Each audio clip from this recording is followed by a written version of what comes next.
ఓం శ్రీ గణేశ శారద మాతృశ్రీ గురుభ్యో నమ. మిత్రులారా, జ్యోతిష్ శాస్త్రం సైన్సా, మూఢనమ్మకమా? మన హేతువాద మిత్రులు దీన్ని ఛాదస్యం కింద కొట్టిపారేస్తారు.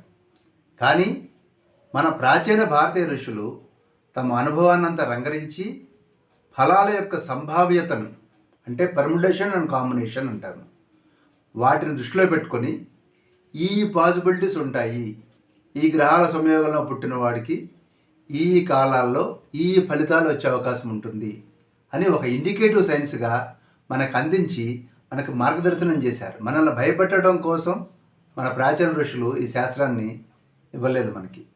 కేవలం మనకి జాగ్రత్త చెప్పడం కోసం, పరాకు చెప్పడం కోసం, ఇలా ఉండే అవకాశం ఉంది కాబట్టి జాగ్రత్తగా ఉండు అని మనకి చెప్పడం కోసం మనకి ఇచ్చినటువంటి అపూర్వమైనటువంటి అద్భుతమైనటువంటి శాస్త్రమే జ్యోతిష్ శాస్త్రం. దీనికి మతానికి ఎలాంటి సంబంధం లేదు. ఏ మతమైనా, ఏ కులమైనా కానీ, ఏ వర్గమైనా, ఏ వర్ణమైనా, ఏ ప్రాంతమైనా అందరికీ కూడా ఈ జ్యోతిష ఫలితాలు ఒకే రకంగా ఉంటాయి. అయితే ఈ మధ్యకాలంలో హేతువాదులు పదే పదే దీని మీద దాడి చేస్తూ ఉన్నారు. ఈ శాస్త్రం ఇంటర్ప్రిట్ చేసేవారిని బట్టి, అలాగే సాధన చేసేవారిని బట్టి, వారి యొక్క మానసిక స్థితిని బట్టి, వారి యొక్క అంతఃకరణ శుద్ధిని బట్టి ఈ యొక్క జ్యోతిష శాస్త్రం ఫలిస్తుంది. కానీ అందరూ డాక్టర్లు ఉంటారు, అందరూ మందులు రాస్తారు, అందరూ ఎంబీబీఎస్ చదువుకుని వస్తారు. కానీ కొంతమందికి ప్రత్యేకంగా పేరు వచ్చి 100 మంది క్యూలో ఎందుకుంటారు అంటే వాళ్ళ యొక్క interpretation skills, analysing skills, diagnosing skills, వాళ్ళు ఇచ్చేటువంటి రెమెడీలు ఇవన్నీ కూడా కలిసి వాళ్ళని నిష్ణాతులుగా ప్రజలు గుర్తించేలా చేస్తాయి. చాలామంది జ్యోతిషం సైన్సా కాదా అన్నదానికి ఒక్క చిన్న ఉదాహరణతోటి సైన్స్ గురించి మాట్లాడుకుందాం. సైన్స్ ప్రకారం ఈ యొక్క సృష్టి అంతా కూడా అణువులు, పరమాణువులతోటి నిర్మితమైనటువంటి సృష్టి. ప్రతి అణువులో కూడా కేంద్రకం ఉంటుంది, న్యూక్లియస్ అంటారు. దానిలోనే ప్రోటాన్స్ ఉంటాయి. దాని చుట్టూ ఎలక్ట్రాన్స్ ఒక నిర్ధారిత కక్షలో తిరుగుతూ ఉంటాయి. ఈ ఎలక్ట్రాన్స్ ఒక్కొక్కటి ఒక కక్షలో తిరుగుతూ ఉంటాయి. 1927లో హైసెన్బర్గ్ అనేటువంటి వ్యక్తి, జర్మనీకి చెందినటువంటి శాస్త్రజ్ఞుడు, అన్సర్టనిటీ ప్రిన్సిపల్ అని ఒకటి ప్రపోజ్ చేశాడు. హైసెన్బర్గ్ అన్సర్టనిటీ ప్రిన్సిపల్ అంటారు. అంటే ఆయన ఏం చెప్పాడంటే, ఈ యొక్క అణువులో కేంద్రకం చుట్టూ తిరుగుతున్నటువంటి ఎలక్ట్రాన్స్ ఏవైతే ఉంటాయో వాటి వేగం కనిపెట్టగలిగితే స్థానం కనిపెట్టలేం, స్థానం కనిపెట్టగలిగితే వేగం తెలుసుకోలేం. అంటే స్థూల ప్రపంచంలో ఉన్నటువంటి ఈ యొక్క కాంబినేషన్, మనం స్థూల ప్రపంచంలో మన ఉదాహరణకి చంద్రుడి మీదకి మనం ఒక రాకెట్ ప్రయోగించినప్పుడు చంద్రుడు ఎంత వేగంతో తిరుగుతున్నాడు, ఏ క్షణంలో ఎక్కడ ఉంటాడు అనేది అంచనా వేసి భూమి మీద నుంచి ఒక రాకెట్ పంపిస్తాం. సో చంద్రుడు ఇలా తిరుగుతూ ఇక్కడికి వచ్చేసరికి భూమి నుంచి రాకెట్ ఇలా వెళ్ళి చంద్రుడి మీద తిరుగుతుంది. ఇక్కడ హైసెన్బర్గ్ అన్సర్టనిటీ ప్రిన్సిపల్ లేదు. అలాగే అణువుల్లో, సూక్ష్మ ప్రపంచంలో ఈ అన్సర్టనిటీ ప్రిన్సిపల్ చాలా ఇంపార్టెంట్ రోల్ ప్లే చేస్తుంది. ఈ హైసెన్బర్గ్ అన్సర్టనిటీ ప్రిన్సిపల్ని తప్పు అని నిరూపించేందుకు ఐన్స్టీన్ తన జీవితకాలం అంతా ప్రయత్నం చేశాడు. తన మరణం తర్వాతైనా దాన్ని ఎవరైనా ప్రూవ్ చేస్తారని ఆశించాడు ఆయన. కానీ అది ఇంతమటుకు జరగలేదు. అంటే ఇక్కడ చెప్పాలనుకున్నది ఏంటంటే, స్థూల ప్రపంచంలో పనిచేసే ఫిజిక్స్ సూక్ష్మ ప్రపంచంలో పనిచేయట్లేదని ఈ హైసెన్బర్గ్ అన్సర్టనిటీ ప్రిన్సిపల్ తేల్చి చెప్తుంది. ఇంకొక విషయం చెప్తాను, చిన్న ఉదాహరణ. న్యూక్లియస్ అంటే అణుకేంద్రకంలో చుట్టూ వివిధ కక్షల్లో ఎలక్ట్రాన్లు తిరుగుతూ ఉంటాయి. లోపలి కక్షలో ఉన్నటువంటి ఎలక్ట్రాన్కి అదనంగా శక్తి లభిస్తే అది బయట కక్షలోకి వచ్చి అక్కడ తిరగటం మొదలెడుతుంది. దానికి ఎనర్జీ లూజ్ అయితే, శక్తి తగ్గితే అది లోపల కక్షలోకి వెళ్ళి మళ్ళీ తిరగటం మొదలెడుతుంది. అంతే తప్పితే కొత్తగా ఒక కక్షని క్రియేట్ చేసుకుని అవి తిరగవు. ఏదో ఒక నిర్ధారితమైనటువంటి కక్షలో మాత్రమే అవి తిరుగుతూ ఉంటాయి. ఇక్కడ విచిత్రం ఏంటంటే, ఈ ఎలక్ట్రాన్లు తమ కక్షను మార్చుకునేటప్పుడు ఈ రెండు కక్షల మధ్యలో ఉన్నటువంటి ఖాళీ స్థలంలో నుంచి వెళ్ళి రెండో కక్షలోకి వెళ్ళం. ఇక్కడ మాయమై ఇంకో కక్షలో ప్రత్యక్షం అవుతుంది ఎలక్ట్రాన్. అంటే ఇక్కడ మరణించి ఇంకో చోట జన్మిస్తుంది. మన సైన్స్ ప్రకారం ఇది ఒక పర్టికులర్ రూట్లోనే వెళ్ళాలి కదా, మరి ఇక్కడ జరుగుతున్నది కాదు కదా. ఎలక్ట్రాన్ యొక్క కక్షలో మరణించి ఇంకో కక్షలో ప్రత్యక్షం అవుతుంది. ఇక్కడ డిసప్పీర్ అయ్యి ఇక్కడ అపీర్ అవుతుంది. ఇదంతా ప్రకృతిలో ఉన్నటువంటి అద్భుతమైనటువంటి ఒక విషయం అన్నమాట. ఈ విషయాలన్నీ మీకు ఎందుకు చెప్తున్నానంటే, భౌతిక సిద్ధాంతాలు, సైన్స్ సిద్ధాంతాల్లో ఉన్నటువంటి అన్ని ప్రూవ్ అయినవి కాదు. అన్నిట్లలో కూడా చాలా సందర్భాల్లో సంభావ్యత అనేది పెర్ముటేషన్ అండ్ కాంబినేషన్ ఆధారంగానే నిర్ధారణ జరుగుతుంది, కానీ 100% యాక్యురసీ ఉన్నటువంటిది ఈ ప్రపంచంలో లేనే లేదు. అందువలన హేతువాద మిత్రులు కూడాను శాస్త్రం గురించి తెలుసుకొని ప్రవర్తించడం చాలా మంచిది. మన సంప్రదాయాలు, మన యొక్క ఆహార్యము, ఆచార వ్యవహారాలు, మనకున్నటువంటి పాపభీతితో కూడినటువంటి నమ్మకాలు, సమాజానికి ఎలాంటి హాని చేయకుండా ప్రశాంతంగా ఏదో మన పని మనం చేసుకుని మన పూజలు ఏదో మన కార్యక్రమాలు మనం చేసుకుంటూ ఈ ప్రపంచమంతా వసుధైక కుటుంబకం అనేటువంటి భావనతోటి నింపుకొని నడిచేటువంటి మన ఆదర్శవంతమైన ధర్మాన్ని ఎందుకో చాలామంది లౌకికవాదులు మెచ్చరు. తమకు మాత్రమే అన్నీ తెలుసునుకున్నటువంటి హేతువాద మిత్రులు దీన్ని నమ్మరు. నమ్మకాల మీద దాడి చేసినట్లయితే ఎక్కువ మంది యొక్క అటెన్షన్ మనం ఆకర్షించవచ్చు, తద్వారా మేము సెలబ్రిటీ హోదా పొందొచ్చు అనేటువంటి ఆకాంక్ష. సెలబ్రిటీ హోదా ఒకసారి పొందిన తర్వాత ఈ మార్గంలో దాన్ని నిలుపుకునేటువంటి అత్యుత్సాహం వెరసి ఈ మేధావులందరూ కూడా శాస్త్రం గురించి తెలుసుకోకుండా పైనే నిర్ధారణకు వస్తుంటారు. ఈ అరజ్ఞానులు అంటాం వాళ్ళని. వాళ్ళకి ఒక నమస్కారం పెట్టి మనము అసలు జ్యోతిషశాస్త్రం అంటే ఏంటి, జ్యోతిషశాస్త్రంలో ఉన్నటువంటి ఇంపార్టెంట్ థింగ్స్ ఏంటి అనేది మనం బ్రీఫ్గా తెలుసుకునేందుకు ప్రయత్నం చేద్దాం. జ్యోతి అంటే వెలుగు లేదా జ్ఞానం. గ్రహ గతులు, వాటి స్థానాలు, అలాగే కాలం, భూమి మీద మానవ ప్రాణికోటిపై వాటి ప్రభావం, దీనికి సంబంధించినటువంటి జ్ఞానమే జ్యోతిషశాస్త్రం. ఈ యొక్క జ్యోతిషశాస్త్రం వేదాంగాలలో ఒకటిగా ప్రఖ్యాతి పొందింది. ఇందులో 3 విభాగాలు ఉన్నాయి. వీటిని స్కందత్రయం అని కూడా పిలుస్తారు. ఒకటి సిద్ధాంతం, ఒకటి సమేత, మూడోది హోర. సిద్ధాంతం అంటే ఏంటంటే ఇప్పుడు సృష్టిలో ఉన్నటువంటి సెలెస్టియల్ బాడీస్ ఏవైతే ఉన్నాయో, గ్రహాలు కావచ్చు, నక్షత్రాలు కావచ్చు, ఏదైనా సెలెస్టియల్ బాడీ, ఈవెన్ మన హ్యూమన్ బాడీ కూడా ఒక సెలెస్టియల్ బాడీనే, చిన్నది. టోటల్గా భౌతిక పదార్థాలు ఏవైతే సృష్టిలో ఉన్నాయో, ఏవి ఈ భూమి మీద ఉన్నటువంటి జీవుల మీద కానివ్వండి, భూమి యొక్క మూమెంట్లో కానివ్వండి, భూమి మీద వాతావరణానికి కానీ ఇన్ఫ్లుయెన్స్ చేసేటువంటి అవకాశం ఉన్నటువంటి సెలెస్టియల్ బాడీస్ అంటే ఖగోళ వస్తువులు ఏవైతే ఉన్నాయో వాటి స్థితిగతులను గురించి చెప్పేది. అదేవిధంగా వాటికి సంబంధించినటువంటి వివిధ గణిత విషయాలు, యుగ ప్రమాణం, అంకగణితము, అలాగే ట్రిగ్నోమెట్రీ, ఇలాంటి వాటన్నిటి గురించి చెప్పేటువంటి దాన్ని సిద్ధాంతము అంటారు. రెండోది సంహిత. సంహిత అంటే ఈ భాగంలో ఏం చెప్తారంటే గోచారం. గోచారం గురించి నేను మీకు మళ్ళీ చెప్తాను. గోచారం అంటే ఇప్పుడు మన పంచాంగాల్లో చెప్పేదంతా గోచారమే. ఈ గోచారం, అలాగే వాతావరణం ఎలా ఉంటుంది, ఏ కాలాల్లో ఎలాంటి వర్షాలు పడే అవకాశం ఉంది, ఇవన్నీ కూడా నిర్ధారించేది. యుద్ధాలు, ఎలాంటి యుద్ధాలు, ఏ కాలంలో ఏ గ్రహాల యొక్క కాంబినేషన్ వల్ల యుద్ధ వాతావరణం నెలకొంటుంది, జనాల్లో ఉగ్రమైనటువంటి ఆలోచనలు వస్తాయి, జనాల్లో యుద్ధం చేయాలనేటువంటి కోరిక కలుగుతుంది. ఈ యుద్ధాల గురించి, నాయకత్వం గురించి, వాస్తు శాస్త్రం గురించి, రత్నశాస్త్రం గురించి, సాముద్రిక శాస్త్రం గురించి, అదేవిధంగా ముహూర్తం గురించి, భూగర్భ జలాలు, భూగర్భ ఖనిజాలు గుర్తించే దాని గురించి, అదేవిధంగా గ్రహ శాంతులు ఎలా చేయాలనే దాని గురించి కూడా ఈ సంహిత అనే భాగంలో చెప్పబడుతూ ఉంటుంది. ఇక మూడోది హోర. మనం అంటుంటే అహోరాత్రుళ్ళు కష్టపడుతున్నారా అంటారు. అహోరాత్రి అనే పదం నుంచి వచ్చినదే హోర. అది దాని నుంచి వచ్చిన పదమే హవర్, HOUR. హవర్ అనేది ఇంగ్లీష్ పదము. అహోరాత్రి నుంచి వచ్చిన హోర, హోర నుంచి వచ్చిందే అవర్. అదేదో మన ఇంగ్లీష్ పదం అనుకోవాల్సిన అవసరం లేదు. వివిధ ప్రదేశాల్లో తూర్పున ఉదయించేటువంటి రాశి అనేది లగ్నం, అదనమాట. వివిధ ప్రదేశాల్లో తూర్పున ఈరోజు ఉందనుకోండి, ఫర్ ఎగ్జాంపుల్ ఈరోజు శనివారం అనుకుందాం, మొదట్లో ఉదయించేటువంటి రాశి ఏదైతే ఉందో ఆ లగ్నంతో ఆ రోజు ప్రారంభం అయ్యి 24 గంటల్లో దాదాపు 12 లగ్నాలు ఉంటాయి. 6 లగ్నాలు పగలు, 6 లగ్నాలు రాత్రి ఉంటాయన్నమాట. ఆ తర్వాత ఈ యొక్క గ్రహస్థితుల ఆధారంగా మానవుడి యొక్క స్వభావం, అదేవిధంగా ఇతని యొక్క జాతక చక్రం ప్రకారం 12 రకాల విషయాలను తెలుసుకున్నటువంటి విభాగం, ఇవన్నీ కూడా హోరశాస్త్రం కిందకు వస్తాయి.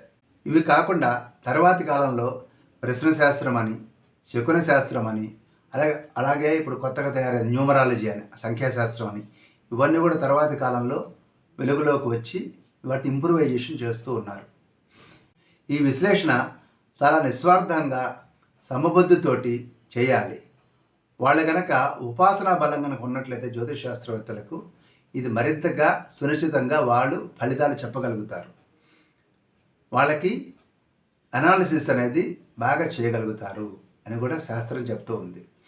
గ్రహస్థితులను బట్టి మనం ఎలా స్పందించాలి అనేది తెలియజేస్తుంది ఈ జ్యోతిష్ శాస్త్రం. ఇది భయపెట్టే శాస్త్రం కాదు, జాగ్రత్తలు చెప్పే శాస్త్రం. ఇందాక నేను చెప్పినట్లుగా సంభావ్యత ఆధారంగా అంటే పర్మిటేషన్ అండ్ కాంబినేషన్స్ మీద బేస్ అయ్యి అనుభవం ఆధారంగా ఒక నిర్ధారణకు వచ్చి దాని మీద ఈ శాస్త్రాన్ని బిల్డ్ చేసుకుంటూ వచ్చారనమాట. కాల పరీక్షకు నిలబడినటువంటి ఇండికేటివ్ సైన్స్ ఈ జ్యోతిష్ శాస్త్రం. అదేవిధంగా చాలామంది మన హేతువాద మిత్రులు అంటుంటారు, గ్రహాలు స్త్రీ పురుషులు ఏంటండి అంటారు. గ్రహాలకు స్త్రీ పురుషులు జాతి ఏమీ అంటగట్టలేదు. కేవలం ఆ సామాన్య జనానికి అర్థమయ్యేందుకు గాను ఓకే ఇది పురుష గ్రహము ఇది స్త్రీ గ్రహము అని కొన్ని చెప్పారు. అంతే తప్పితే ప్రతిదానికి కూడా వితండవాదము మీమాంస చేయాల్సినటువంటి అవసరం లేదు. ఫలితాల గురించి ఆలోచించుకుంటే సరిపోతుంది. మనం ఒక్కసారి వివరాల్లోకి వెళ్ళినట్లయితే జాతక చక్రం గురించి మనం మాట్లాడుకుందాం. జాతక చక్రం చెప్పేటువంటి విధి విధానాలు దాకా చెప్పారు. హోరశాస్త్రం అన్నాం కదా మనం. ఈ హోరశాస్త్రం కింద సూర్యోదయం ఉన్నప్పుడు ఉదయించినటువంటి మొదటి రాశి ఏదైతే ఉందో అది ఆ రోజు యొక్క మొదటి లగ్నం. ఆ తర్వాత కంటిన్యూస్గా వివిధ లగ్నాలు ఒకదాని తర్వాత ఒకటి వస్తాయి. సూర్యుడు ఎలాగైతే కదులుతాడో అదేవిధంగా ఈ లగ్నాలు ఒకదాని తర్వాత ఒకటి వివిధ ప్రాంతాల మీద ప్రభావం చూపిస్తూ ఉంటాయన్నమాట. వ్యక్తులు ఆయా ప్రాంతాల్లో జన్మించేటువంటి సమయమే లగ్నం అని ఒక ముక్కలో చెప్పచ్చు. అక్కడి నుంచి ఒక్కొక్క స్థానం ఒక్కొక్క ఫలితాన్ని చెప్తుంది. మన యొక్క జాతక చక్రంలో మనం వేస్తాం మేషం, వృషభం, మిథునం, కర్కాటకం, సింహం, కన్య, తుల, వృశ్చికం, ధనుస్సు, మకరం, కుంభం, మీనం అనేటువంటి 12 ఉంటాయి.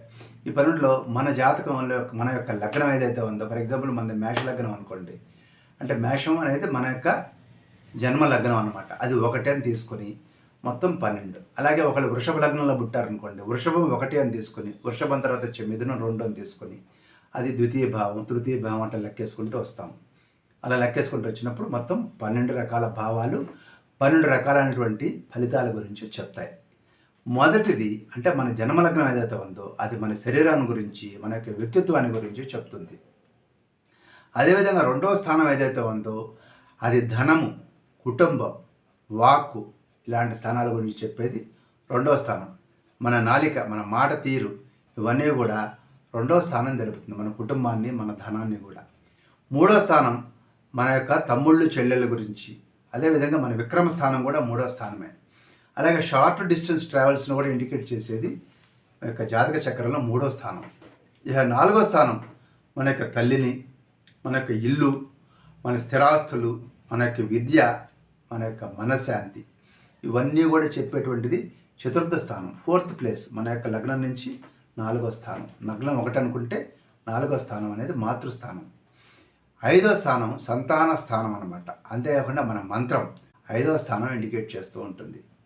ఈ 6వ స్థానం మనకు వచ్చేటువంటి వ్యాధులు, మన శత్రువులు, మనకు ఉన్నటువంటి అప్పులు, రుణాలు, అలాగే మనం చేయబోయేటువంటి సేవ, మన యొక్క సర్వీస్ అనమాట. అలాగే కాంపిటేటివ్ ఎగ్జామ్స్, అలాగే మేనమామలు ఇవన్నీ కూడా 6వ స్థానం ఇండికేట్ చేస్తుంది మన జాతకంలో. అలాగే 7వ స్థానం మన యొక్క జీవిత భాగస్వామి గురించి, వాళ్ళతో ఉండేటువంటి రిలేషన్ గురించి. అదేవిధంగా వ్యాపార బంధాలు, సామాజిక బంధాలు ఇవన్నీ కూడా 7వ స్థానం, 7వ స్థానం అంటే పోయిట్ ఆపోజిట్ డైరెక్షన్లో ఉన్నటువంటి స్థానం అనమాట. అది తెలియజేస్తూ ఉంటుంది. 8వ స్థానం మన యొక్క ఆయుష్ను, రహస్యాలను, అదేవిధంగా సర్ప్రైజెస్, ఉన్నటువంటి మార్పులు వస్తాయి. అది ఇన్ని కూడా 8వ స్థానం, ఆయుష్ స్థానం అని కూడా అంటారు. అది 8వ స్థానం ఇండికేట్ చేస్తుంది. మన ఆయుష్ కూడా అదే నిర్ధారిస్తుంది. అలాగే మన జాతక చక్రంలో 9వ స్థానం ఏదైతే ఉందో అది మన భాగ్యస్థానం. మన గురువు గారిని, మన తండ్రిని, అలాగే మన యొక్క ధర్మము, మనం చేయబోయేటువంటి యాత్రలు ఇవన్నీ కూడా 9వ స్థానం నిర్ధారిస్తుంది. అదేవిధంగా మన 10వ స్థానం జాతకంలో మన యొక్క వృత్తిని, అధికారాన్ని, కీర్తిని, సామాజిక స్థితిగతులని ఇవన్నీ కూడా మన యొక్క జాతకంలో 10వ స్థానం నిర్ధారణ చేస్తుంది. ఇక 11వ స్థానం మనకు వచ్చేటువంటి లాభం, ఆదాయం, మనకు తీరబోయేటువంటి కోరికలు, మన యొక్క స్నేహితులు ఇవన్నీ కూడా ఇండికేట్ చేసేటువంటి స్థానం జాతక చక్రంలో 11వ స్థానం. ఇక 12వ స్థానం మన ఖర్చులు, ఎక్స్పెండిచర్, వ్యయం, మనం చేసేటువంటి ధ్యానం, మోక్షం, అలాగే విదేశీ ప్రయాణాలు, నిద్ర, ఇవన్నీ కూడా 12వ స్థానం తెలియజేస్తుంది. ఒకప్పుడు 12వ స్థానం కనుక ఏదైనా కొంచెం ఇదిగా ఉంటే వీడు దేశాన్ని వదిలిపెట్టి వెళ్తాడు లేదా దేశాల పట్టుకుపోతాడు అనేటువంటి నెగిటివ్ ఇంప్రెషన్ తోటి 12వ స్థానాన్ని ఇంటర్ప్రిట్ చేసేవాళ్ళు 4 తరాల ముందు. అప్పట్లో అంతే కదా, మనిషి దేశ ద్రిమ్మర్ అయిపోతాడు అన్నట్టుగా మాట్లాడేవాళ్ళు 12వ స్థానం గురించి. ఈ రోజున ప్రతి వాళ్ళు 12వ స్థానంలో నాకు ఫారిన్ ఛాన్స్ ఉందా అని అడుగుతున్నారు. అంటే ఒక నెగిటివ్ ఆస్పెక్ట్ని ఈ రోజునటువంటి సమాజంలో చాలా పాజిటివ్ ఆస్పెక్ట్ కింద, ఫారిన్ ఛాన్స్ కింద అది మారిపోయింది. ఈ యొక్క గ్రహస్థితులను, ఈ యొక్క జాతక చక్రాన్ని స్టడీ చేసేటువంటి విధానంలో ఏం చేస్తారంటే ఆ యొక్క లగ్నాన్ని బట్టి గ్రహస్థితిని, ఏ రాశిలో ఏ గ్రహం ఉంది, దేనికి ఎవరు అధిపతి, ఈ అధిపతి ఉదాహరణకు లగ్నం ఉంది అంటే 1వ స్థానం, దీనికి అధిపతి ఎవరో గురువు ఉన్నాడు, ఈ గురువు గారు ఎన్నో స్థానాల్లో ఉన్నాడు, ఎన్నో స్థానాల్లో ఉండి ఏ ఏ స్థానాలను చూస్తున్నాడు. జనరల్గా 1వ స్థానంలో ఉన్న గ్రహం ఏదైతే ఉందో అది 7వ స్థానాన్ని చూస్తుంది. 7వ స్థానంలో ఉన్న గ్రహం 1వ స్థానాన్ని చూస్తుంది. 1. 2 గురువుగారు లాంటి గ్రహాలు 5, 9 స్థానాలను కూడా చూస్తాయి. సో ఈ రకంగా గురువుగారు మనకు లగ్నాధిపతి అనుకుంటే ఈయన ఎక్కడున్నాడు, ఇప్పుడు మన లగ్నాధిపతి గురువుగారు అనుకోండి, ఈ గురువు లగ్నంలో ఉన్నాడా లేదా మరెక్కడైనా ఉన్నాడా, లగ్నాన్ని చూస్తున్నాడా, లేకపోతే ఏ స్థానాలను చూస్తున్నాడు, ఏ స్థానంలో ఉన్నాడు, ఏ స్థానాలు చూస్తున్నాడు, ఇది కాంబినేషన్స్. అది ఆయనకి మిత్రస్థానమా, శత్రుస్థానమా, కేంద్రమా, కోణమా, అంటే 1, 5, 9 కోణాలు అంటారు. 1, 4, 7, 10 స్థానాలను కేంద్రం అంటారు. ఈ కేంద్రంలో ఉన్నాడైనా కోణంలో ఉన్నాడా, మిత్రస్థానంలో ఉన్నాడా, శత్రుస్థానంలో ఉన్నాడు, అది ఆయనకు ఉచ్చస్థిత, నీచస్థిత. ఫర్ ఎగ్జాంపుల్ రవి ఉన్నాడు అంటే సూర్యుడు, అది మేషరాశి ఆయనకు ఉచ్చస్థితి, అదేవిధంగా ఆయనకు తులారాశి నీచస్థితి.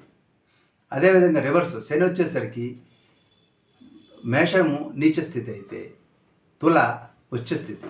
ఈ విధంగా రకరకాలు. అదేవిధంగా స్వస్థానం అనేది మళ్ళీ వేరే లెక్క. ఇప్పుడు గురువు గారికి మీనము, ధనుస్సు స్వస్థానాలు. ఓకే, ఈ విధంగా మనం కనుక తీసుకుంటూ ఉంటే ప్రతి గ్రహానికి ఉచ్చస్థితి, నీచస్థితి అని, స్వస్థానం అని, ఇలాని. కర్కాటకం చంద్రుడికి స్వస్థానం అయితే సింహం రవికి స్వస్థానం. ఒకటే సింగిల్ లొకేషనే వాళ్ళిద్దరికీ ఉంటుందన్నమాట స్వస్థానంగా. సో వాళ్ళు అక్కడ ఉండాల్సిన వాళ్ళు ఎక్కడున్నారు, అది యాక్చువల్గా వీళ్ళకి ఎన్నో స్థానము, ఇలాంటివన్నీ కాంబినేషన్స్ చూస్తాం. అదేవిధంగా అష్టంగత్వ దోషం అని ఒకటి ఉంటుంది. రవితోటి ఏ గ్రహం కనుక చేరినప్పటికి కూడా ఒక్క బుధుడు తప్ప మిగతా గ్రహాలు వీక్ అవుతాయి రవితో పాటు కలిసి కనుక ఉన్నట్లయితే. దాన్ని అష్టంగత్వ దోషం అంటారు. ఈ దోషాలకు కొన్ని పరిహారాలు ఉంటాయి, కొన్ని నీచం ఉంటుంది, దాని నీచభంగ రాజయోగాలని మళ్ళీ అక్కడే కొన్ని రెమెడీస్ ఉంటాయి. ఇవన్నీ కూడా చాలా కాంప్లెక్సిటీతో కూడినటువంటి శాస్త్రం. అది సింపుల్గా ఏదో చెప్పేటువంటిది కాదు. దీన్ని ఇంటర్ప్రిట్ చేసేదాన్ని బట్టి ఈ యొక్క ఫలితాలు ఫలించడం అనేది ఉంటుంది. అలాగే మన ప్రాచీనులు కూడా రాహుకేతువులను ఎప్పుడూ కూడా కొన్ని 2 బిందువులుగా భావించారు తప్ప జాతక చక్రంలో వాళ్ళని గ్రహాలుగా ఎప్పుడు భావించలేదు. అయితే నేరేట్ చేసేటప్పుడు జనరల్గా నవగ్రహాలు అన్నప్పుడు రాహుకేతువులను గ్రహాలుగా చెప్తారు. అలాగే సూర్యుడు కూడా గ్రహం కాదు, నక్షత్రం అని మన వాళ్ళకి తెలియక కాదు. మన వాళ్ళు తీసుకున్నటువంటి మేజర్ 9 ప్లానెట్స్ తీసుకున్నప్పుడు ఆటోమేటిక్గా ఉన్నటువంటి భూమికి సమీపంలో ఉన్నటువంటి సెలెస్టియల్ బాడీస్ని తీసుకొని ఆ 9 గ్రహాలుగా నిర్ధారించారు. కానీ అంతే తప్పితే సూర్యుడు నక్షత్రం కదా, గ్రహం ఎట్లా అంటారండి, అది చంద్రుడు గ్రహం ఎట్లా అయ్యాడు, ఉపగ్రహం, అవి నువ్వు పెట్టుకున్న పేర్లు. Ultimately they're all celestial bodies only.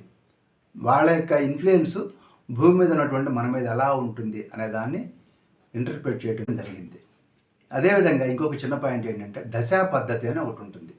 అంటే జనన సమయంలో మనం పుట్టినప్పుడు మన చంద్రుడు ఏ నక్షత్రంలో ఉన్నాడో ఆ నక్షత్రం యొక్క అధిపతిని అనుసరించి జననకాల దశలను నిర్ణయిస్తారు. మనం జన్మించినప్పుడు ఉదాహరణకి నేను జన్మించినప్పుడు శని మహర్దశ నడుస్తుంది అనుకుందాం. శని మహర్దశ మొత్తం 19 సంవత్సరాలు నడుస్తుంది. అయితే నేను జన్మించినటువంటి నక్షత్రాన్ని బట్టి, ఆ నక్షత్రం యొక్క అధిపతిని బట్టి, దాన్ని బట్టి కొంత ఖర్చు అయిపోయి ఉంటుంది ఆల్రెడీ.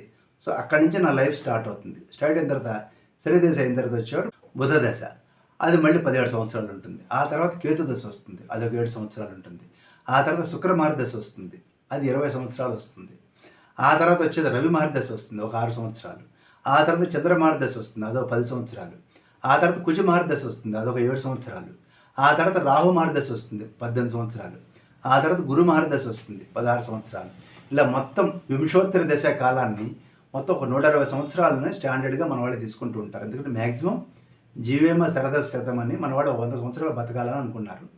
మన పెద్దలు ఒక 120 సంవత్సరాల సైకిల్ని మనకి ఇవ్వడం జరిగింది. దీంట్లో రకరకాలైనటువంటి వింశోత్తర దశకాలాలు చెప్పబడినప్పటికీ అల్టిమేట్గా మనం అందరం కూడా సామాన్యంగా ఈ 120 సంవత్సరాల సైకిల్ని మనం ఫాలో అవుతుంటాం. మళ్ళీ తిరిగి వచ్చేసరికి మనం ఉండం కదా తిరిగి. ఇదనమాట. ఇక గోచారం గురించి మనం చెప్పుకోవడం కూడా చాలా ఇంపార్టెంట్. మన యొక్క జనన కాలంలో చంద్రుడు ఏ రాశిలో ఉన్నాడో ఆ రాశిని బట్టి చంద్ర లగ్నం అంటారు దాన్ని బట్టి మనం గోచారం చెప్తాం. గోచార రీత్యా మనకి 12 రాశులు మాత్రమే మనకు ఉంటాయి. మనందరం కూడా ఈ 12 రాశుల్లో ఏదో ఒక రాశికి చెంది ఉంటాం. ఈ యొక్క చంద్ర లగ్నాన్ని బట్టి మనకి ఈ క్షణంలో ఆకాశంలో ఉన్నటువంటి వివిధ గ్రహాలు ఏ రాశుల్లో ఉన్నాయి అన్నదాన్ని చంద్ర లగ్నాన్ని బట్టి మనం ఇంటర్ప్రిట్ చేసి గోచారం చెప్తాం. ఇప్పుడు ఏళ్ళనాటి శని అంటారు 7.5 సంవత్సరం పాటు. ఇది కూడాను గోచార రీత్యానే చెప్తాం. అలా అని చెప్పినప్పుడు అయ్యో అదేంటండి నాకు బాగానే ఉంది కదా, మీరు ఏదో శని దశ అన్నారు, నేను శుభ్రంగా ఉన్నాను, అలాగే మీరు శుక్రమార్ దశ అన్నారండి, చాలా ఇబ్బందులు పడుతున్నాను ఇలా అంటూ ఉంటారు. దీనికి ఒక ముఖ్యమైనటువంటి కారణం ఏంటంటే మనకు నార్మల్గా జాతక చక్రంలో ఉన్నటువంటి దశాభుక్తుల ఫలితాలు ఏవైతే ఉంటాయో వాటిని గోచారాన్ని కలిపి చూసినట్లయితే much better, more accurate results వస్తాయి. ఫర్ ఎగ్జాంపుల్ మన దశా భుక్తులు ఏదైతే ఉన్నాయో అంటే మన దశలు ఏవైతే ఉన్నాయో అది స్ట్రాంగ్గా ఉన్నాయనుకోండి, గోచారం వీక్గా ఉన్నా కానీ మనకి బాగుంటుంది. అదే దశ వీక్గా ఉండి గోచారం స్ట్రాంగ్గా ఉన్నా పర్లేదు. 2 వీక్గా ఉన్నాయనుకోండి ఆటోమేటిక్గా ఇబ్బందికరమైనటువంటి ఫలితాలు వస్తూ ఉంటాయి. అయితే దేని గురించి భయపడాల్సిన పని లేదు, జాగ్రత్తగా ఉండండి. నీళ్ళలో దిగకరా మునిగిపోతామంటే నీళ్ళలో దిక్కుండి సరిపోతుంది. నీళ్ళలో ఎందుకు దిగకూడదు అని అనుకుంటే మనం ఏం చేయలేం. ఇటు వెళ్ళొద్దు, నిప్పు ఉంది కాలుతుంది, నిప్పు ముట్టుకుంటే కాలుతుందని జాతక చక్రం చెప్తుంది. నేను ముట్టుకుంటాను కాలింది అంటే కాలుతుంది, ఇంతే. ఈ విధంగా ఇండికేషన్ ఇచ్చేటువంటిది ఈ జ్యోతిష్ శాస్త్రం. క్లుప్తంగా నేను చెప్పేది ఏంటంటే ఈ కాలంలో మనం చెప్పుకునేటువంటి రాశి ఫలితాలు, పంచాంగ ఫలితాలు ఏవైతే ఉన్నాయో ఇవన్నీ కూడా గోచార ఫలితాలే.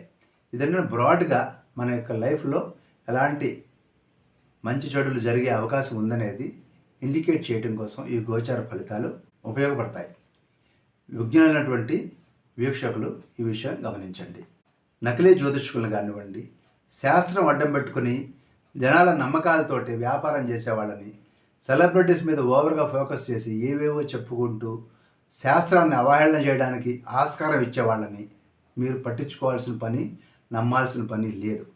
అలాగని శాస్త్రాన్ని నమ్మి చెడ్డవాళ్ళు లేరు. స్వస్తి.